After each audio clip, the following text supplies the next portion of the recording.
بسم اللہ الرحمن الرحیم۔ فضائل ذکر میں سے ایک حدیث آپ کے سامنے پڑھ رہا ہوں۔ اللہ پاک مجھے اور آپ کو زیادہ سے زیادہ اللہ پاک کے ذکر کرنے کی توفیق عطا فرمائے۔ شروع کرتے ہیں۔ بسم اللہ الرحمن الرحیم۔ حضور اقدس صلی اللہ علیہ وسلم کا ارشاد ہے کہ دنیا ملعون ہے اور جو کچھ دنیا میں ہے سب ملعون ہے، اللہ کی رحمت سے دور ہے، مگر اللہ کا ذکر وہ چیز ہے جس کے قریب ہو اور عالم اور طالب۔ فائدے میں شیخ لکھتے ہیں اس کے قریب ہونے سے مراد ذکر کے قریب ہونا بھی ہو سکتا ہے۔ اس صورت میں وہ چیزیں مراد ہوں گی جو اللہ کے ذکر میں معین و مددگار ہو، جن میں کھانا پینا بھی بقدر ضرورت داخل ہو اور زندگی کے اسباب ضرورت بھی اسی میں داخل ہے، اور اس صورت میں اللہ کا ذکر ہر چیز کو جو عبادت کے قبیل سے ہو شامل ہے، اور یہ بھی ہو سکتا ہے کہ اس کے قریب ہونے سے اللہ کا قرب مراد ہو، تو اس صورت میں ساری عبادتیں اس میں داخل ہوں گی اور اللہ کے ذکر کے مخصوص ذکر مراد ہوگا، اور دونوں صورتوں میں ان میں خود داخل ہو گیا تھا۔ پہلی صورت میں اس وجہ سے کہ علم ہی اللہ کے ذکر کے قریب لے جاتا ہے، بے علم نہ تواں خدارہ نشاست بغیر علم کے اللہ کو پہچان نہیں سکتا، اور دوسری صورت اس وجہ سے ہے کہ علم بڑھ کر کون سی عبادت ہوگی، ان کے باوجود پھر عالم اور طالب علم کو علیحدہ اہتمام کی وجہ سے فرمایا کہ علم بہت ہی بڑی دولت ہے۔ ایک حدیث میں آیا ہے کہ علم کا صرف اللہ کے لیے سیکھنا اللہ کے خوف کے حکم میں ہے، اور اس کی طلب یعنی تلاش کے لیے کہیں جانا عبادت ہے، اور اس کا ذکر کرنا تسبیح ہے، اور اس کی تحقیقات میں بحث کرنا جہاد ہے، اور اس کا پڑھنا صدقہ ہے، اور اس کا اہل پر خرچ کرنا اللہ کے یہاں قرب ہے، اس لیے کہ علم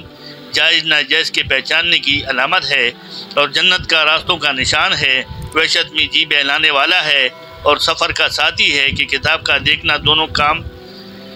کام دیتا ہے۔ اسی طرح تنہائی میں ایک محدث ہے، خوشی اور رنج میں دلیل ہے، دشمنوں پر ہتھیار ہے، دوستوں کے لیے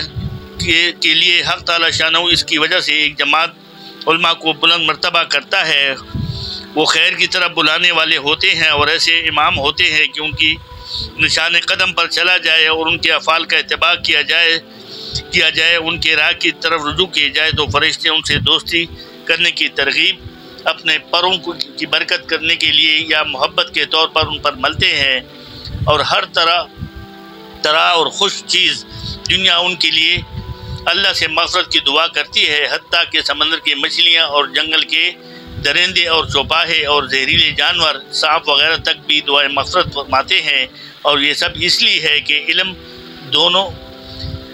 کی روشنی آنکھوں کا نور ہے۔ علم کی وجہ سے بندہ امت کے بہترین افراد تک پہنچ جاتا ہے، دنیا اور آخرت کے بلند مرتبوں کو حاصل کر لیتا ہے، اس کا مطالعہ روزوں کے برابر ہے، اس کا یاد کرنا تہجد کے برابر ہے، اسی سے رشتے جڑتے جاتے ہیں، اور اسی سے حلال و حرام کی پہچان ہوتی ہے، اور اس پر عمل کا امام ہے اور عمل اس کا تابع ہے۔ سعید لوگوں کو اس کا الہام کہا جاتا ہے، اور بدبخت اس سے محروم رہتے ہیں۔ اس حدیث پر مجموعی طور سے بعد نے کلام کیا ہے، لیکن جس کے قسم کے فضائل اس میں ذکر کیے گئے ہیں ان کی تائید